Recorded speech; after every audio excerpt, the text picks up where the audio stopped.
Jack thought he had it all: a loving wife, a grown son he raised with pride, and a quiet life in San Antonio. But when he walks in on a shocking betrayal, his world crumbles. Fueled by pain but driven by principle, Jack seeks justice, not revenge, in a way that will leave you speechless. Can he rebuild after losing everything? Stay tuned for a story of heartbreak, strength, and redemption. Jack Thompson's mornings in San Antonio always started the same way: coffee brewing, the hum of the local news on his phone, and the quiet rhythm of a life he'd spent years building. At 42, he was the kind of man who found purpose in steady routines. A civil engineer with a reputation for precision, Jack spent his days designing bridges and mentoring young professionals at his firm. His weekends were for volunteering, clearing trash from local parks, or helping rebuild community centers after storms. To those who knew him, Jack was a rock, dependable, generous, and quick to offer a hand. His wife, Jane, 40, brought a different energy to their marriage. A yoga instructor with a small but loyal following, she led classes at a nearby studio, her sessions packed with locals seeking calm in their hectic lives. Jack admired her ability to connect with people, the way she'd laugh with her students over smoothies after class or plan group hikes along the San Antonio Riverwalk. Their marriage, now 12 years strong, was a partnership of mutual respect. They didn't have kids together, a choice that never strained their bond. Instead, they filled their days with shared rituals: Saturday food truck crawls, late-night talks over tacos, and planning their next adventure to a state park. But the heart of Jack's world wasn't just Jane. It was Ethan, his 24-year-old stepson. Jack had raised him since he was 2, after Ethan's mother, a woman Jack loved fiercely in his 20s, died in a car accident. From the moment Jack met Ethan, a toddler with wide eyes and a quiet curiosity, he knew he'd be more than a stepfather. He called Ethan son without hesitation, teaching him how to kick a soccer ball, helping with algebra homework, and cheering at every school event. Those years weren't easy. Grief lingered like a shadow, but Jack poured everything into raising Ethan. Old photos captured them fishing at Calaveras Lake or laughing over burnt pancakes, moments that cemented their bond. When Ethan turned 17, he left for a cultural exchange program in Spain, a decision Jack supported wholeheartedly. "Go see the world, kid," he'd said, proud of Ethan's ambition.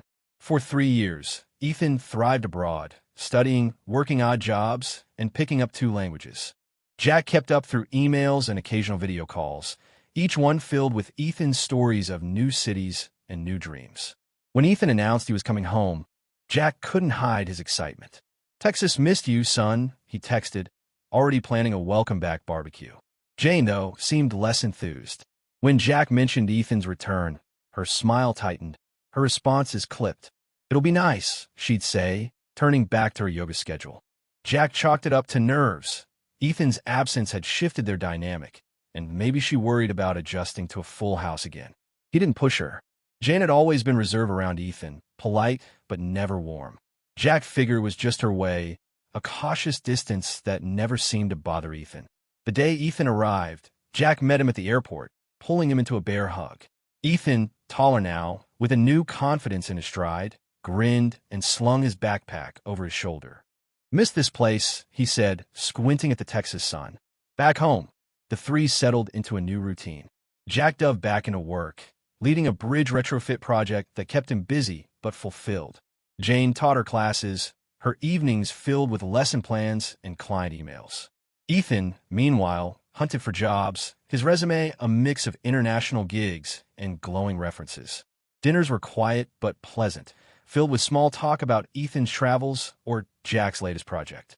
To Jack, it felt like balance restored, a family whole again. But small moments nagged at him.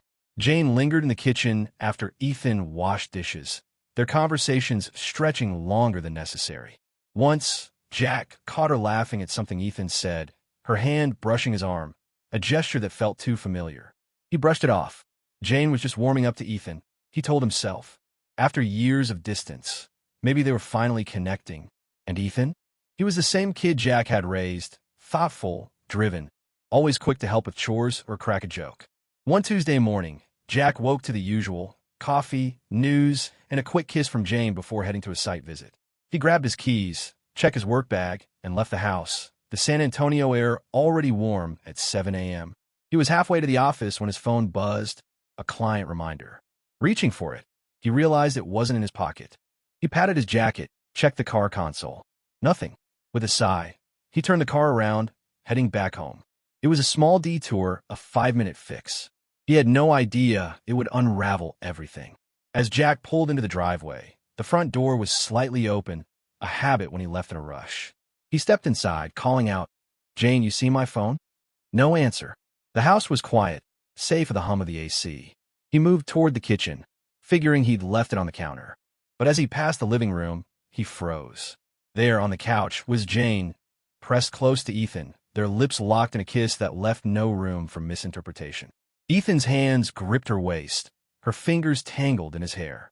Time stopped. Jack's heart pounded, a roar in his ears. This wasn't a mistake. This was betrayal, raw and undeniable.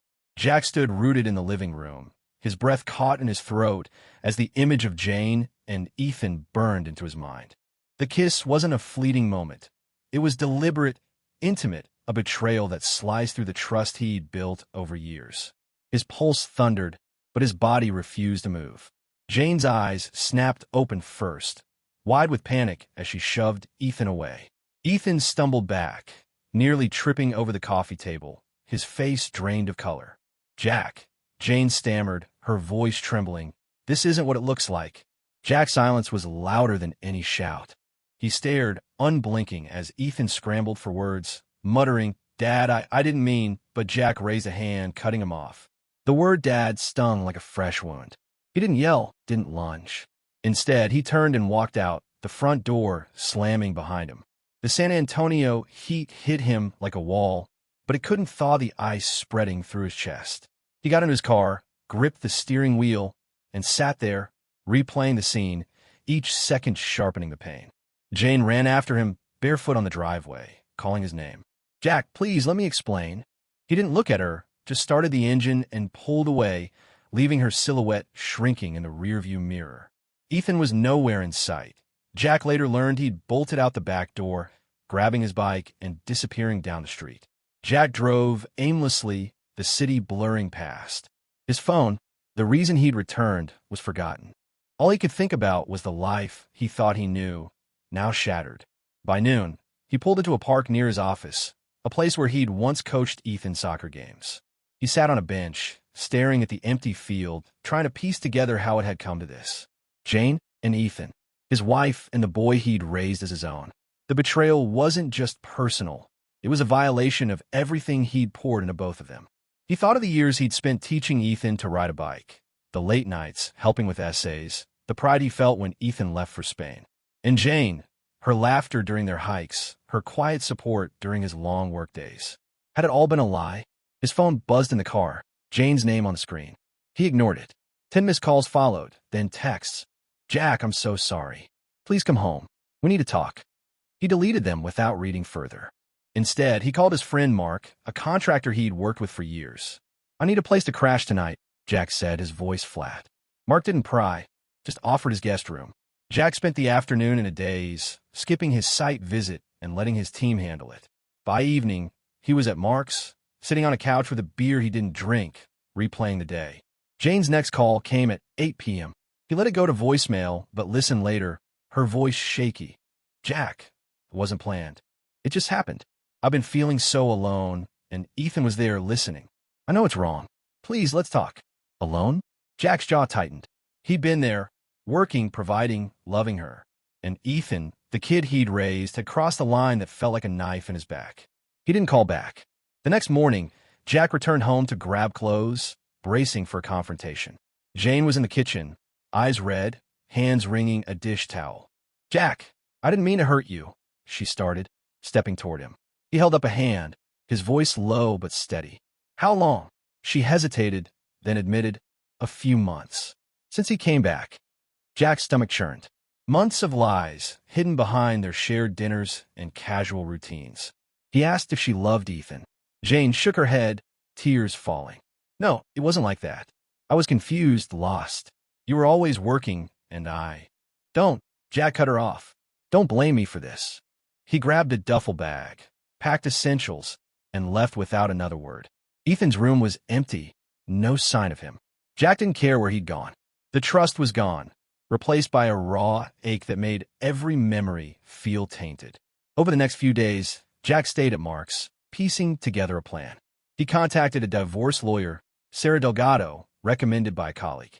In her office, he laid out the facts in a clipped tone, the affair, the betrayal, the need to move forward. Sarah nodded, jotting notes. "We can file for legal separation first," she said. "Texas has a 60-day waiting period for divorce, but we can start asset division and temporary orders." Jack signed the papers, his signature steady despite the storm inside. Jane tried to reach him daily, calls, texts, even a handwritten note left at Mark's. "I'm moving to a hotel," she wrote. "I know I messed up. I'll do anything to fix this." Jack didn't respond. He wasn't ready to hear her excuses, not when the image of her with Ethan was still fresh. Ethan, too, sent a message. "Dad, I'm sorry. I never meant to hurt you. I'm staying with a friend. Can we talk?" Jack deleted it, his thumb hovering over the block button, but not pressing it. Not yet. At work, Jack threw himself into the bridge project, leading meetings with a focus that surprised his team.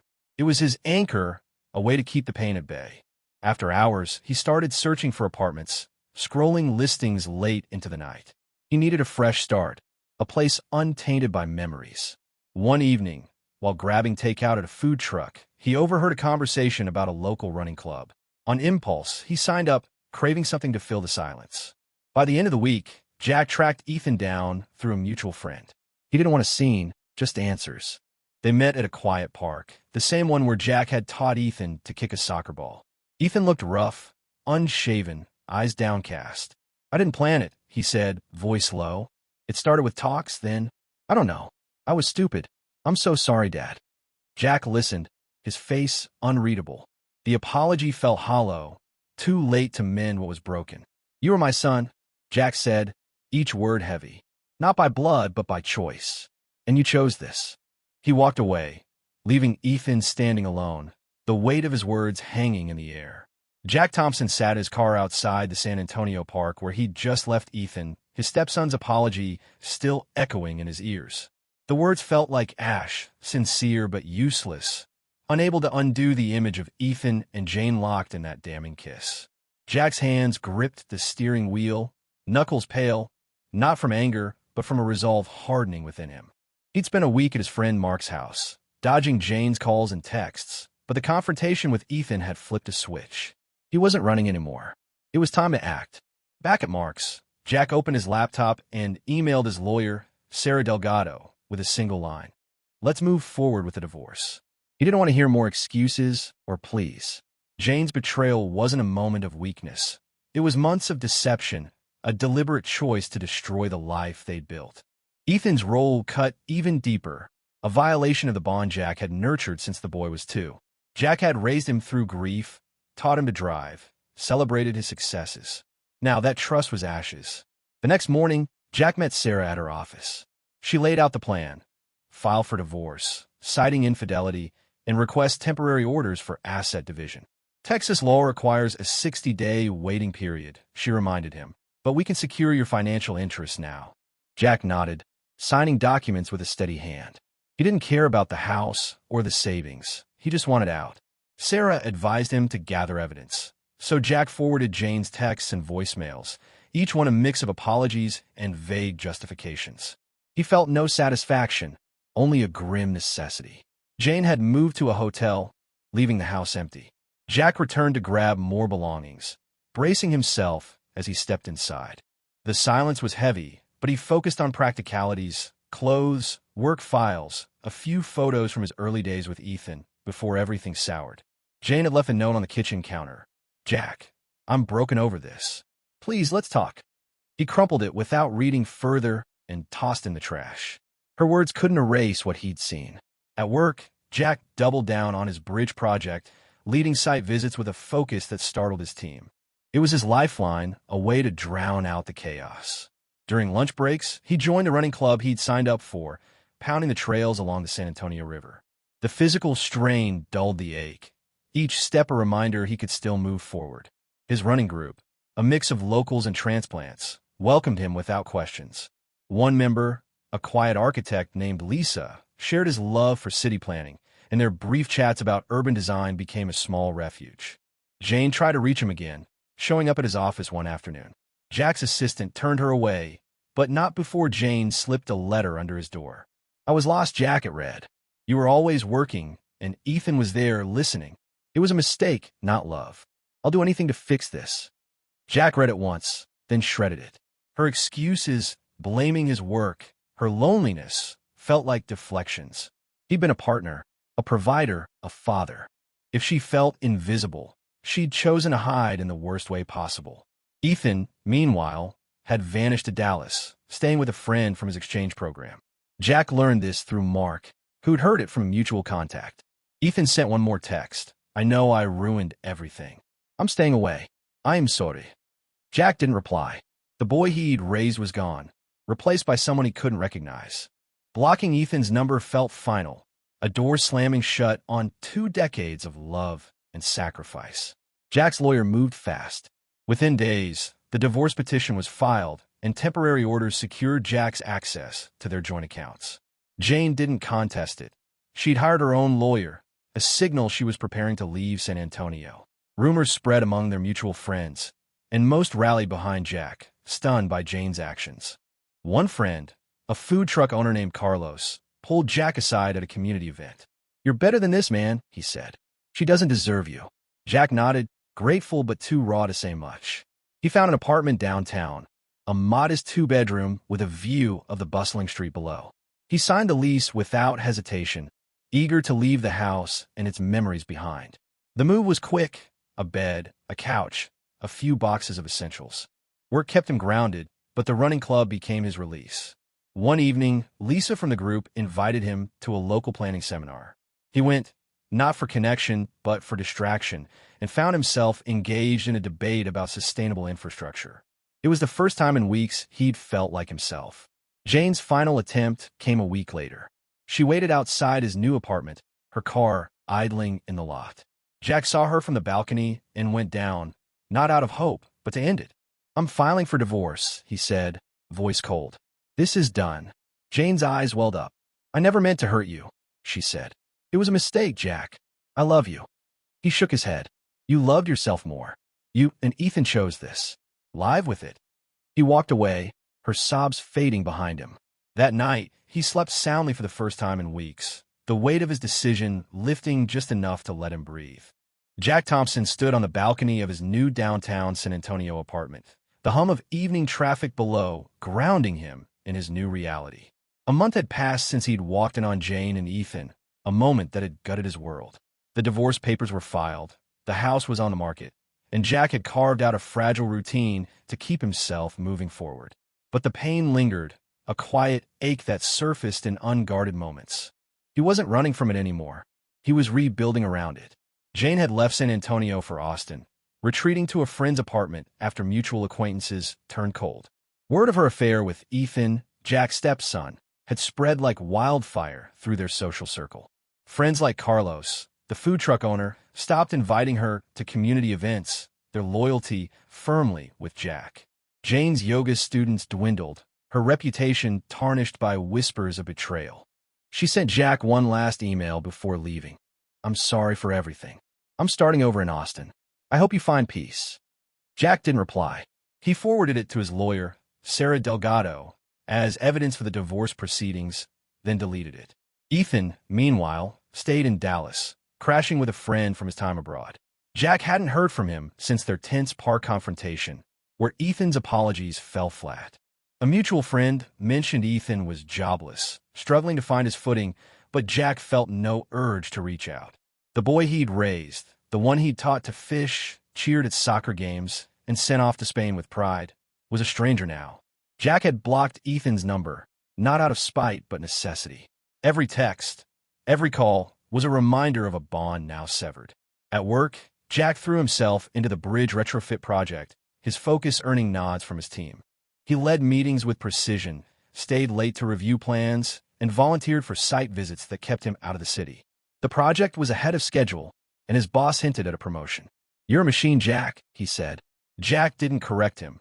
He needed the work to anchor him, to fill the hours that might otherwise drown in memories. His running club became another lifeline.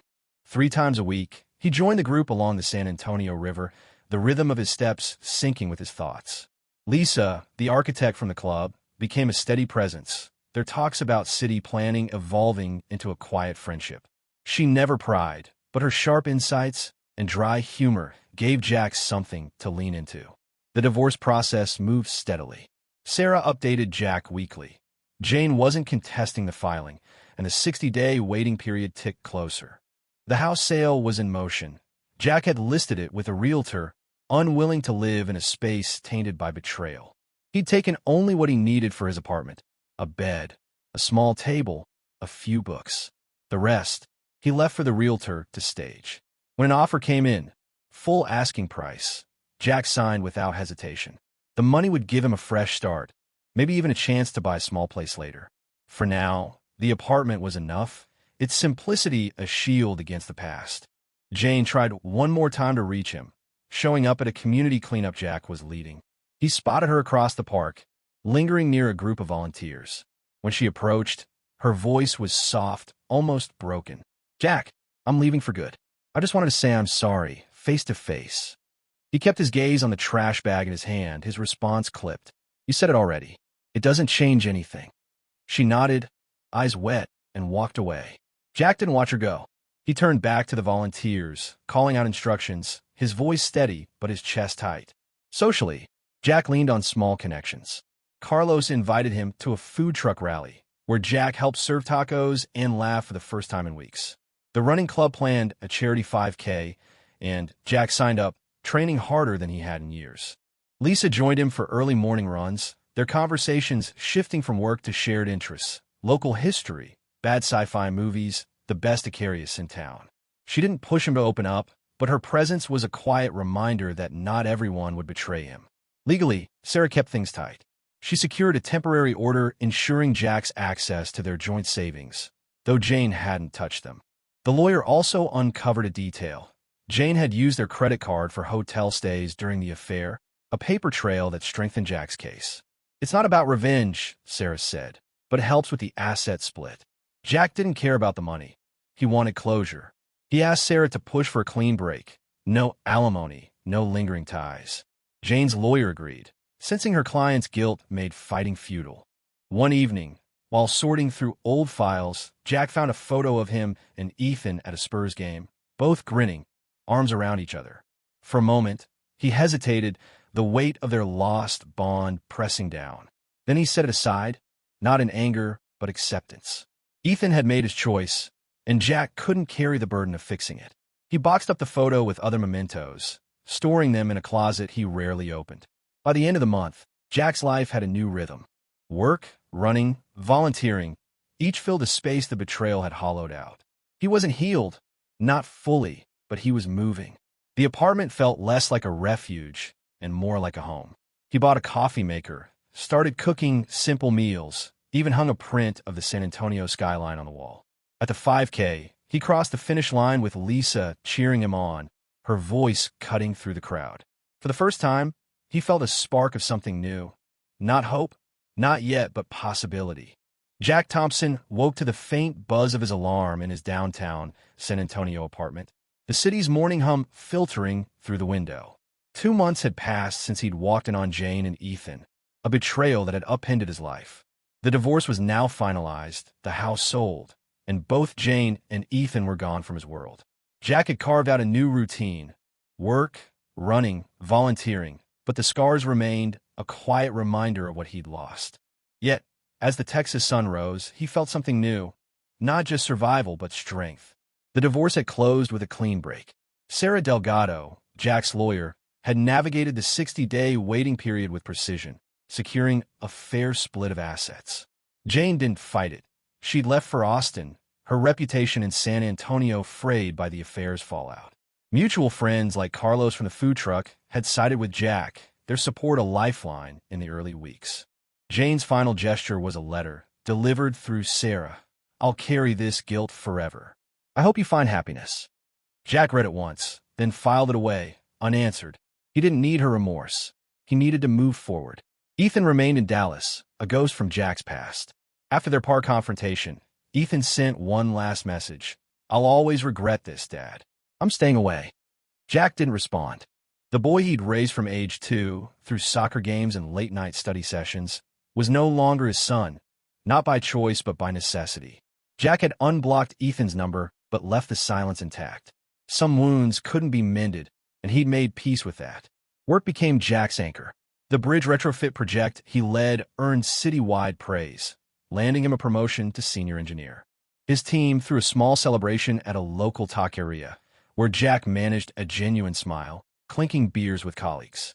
The running club, now a staple in his life, kept him grounded. 3 evenings a week, he joined the group along the San Antonio River, his pace steadier, his mind clearer. Lisa, the architect from the club, had become a friend, their conversations about urban design and shared runs a quiet comfort. She never pushed him to talk about the past, but her presence was a steady reminder of trust worth rebuilding. Jack's apartment, once bare, took on life. He added a small grill for weekend barbecues, hosted Carlos and a few running club members for a Spurs game watch party. He started mentoring a young engineer at work, a kid named Miguel who reminded him of Ethan's ambition, minus the betrayal. Teaching Miguel about structural design felt like reclaiming a piece of himself, a way to give without losing. The 5K charity race came and went, Jack crossing the finish line with Lisa's voice cheering him on. Afterward, they grabbed coffee, laughing over their mutual dislike of energy drinks. It was the first time Jack felt lightness without guilt. Legally, the divorce wrapped cleanly. The house sale netted enough for Jack to pay off debts and bank a modest sum. He didn't splurge, just bought a new running watch and donated to the community center where he volunteered. Sarah called with a final update. Jane had waived any claim to alimony, her lawyer citing her personal circumstances. Jack didn't ask for details. He thanked Sarah, hung up, and closed that chapter. The money from the house sat in a savings account, a safety net for a future he was only beginning to imagine. Socially, Jack rebuilt slowly. Carlos invited him to more food truck rallies, where he served tacos and swapped stories with locals. The running club planned a trip to a state park, and Jack signed up, eager for the open trails. Lisa joined, and during a hike, she mentioned a city planning conference in Houston. "You should come," she said. "You'd kill it on the panel." Jack hesitated, then agreed, a spark of ambition flickering. It wasn't about replacing what he'd lost. It was about building something new. One evening, while sorting through old work files, Jack found a letter Ethan had written years ago during his Spain exchange. "Thanks for everything, Dad. You're my hero." The word stung, but Jack didn't linger. He placed it in a box with other keepsakes, not to dwell, but to acknowledge. The pain of Ethan's betrayal hadn't vanished, but it no longer defined him. He'd chosen to let go, not for Ethan's sake, but for his own. Jane surfaced once more through a mutual friend who mentioned she'd started therapy in Austin, teaching yoga part-time. Jack nodded, unmoved. Her path was hers. His was here. He didn't wish her ill. He just didn't wish her anything. The community, though, embraced him. At a cleanup event, volunteers thanked him for his leadership, one saying, "You're the guy who keeps this city standing." Jack brushed it off, but the words landed. He was still standing. On a quiet Sunday, Jack sat at a downtown cafe, sipping coffee and skimming a book on sustainable design. The street buzzed with families, cyclists, and food truck vendors. He glanced up, catching Lisa waving from across the street, her running gear on. She jogged over, grinning. "Ready for tomorrow's run?" she asked. Jack nodded, a small smile breaking through. "Always." As she left, he leaned back, the weight of the past lighter than it had been. The betrayal had broken him, but the pieces were his to reshape. He wasn't whole, not yet, but he was enough.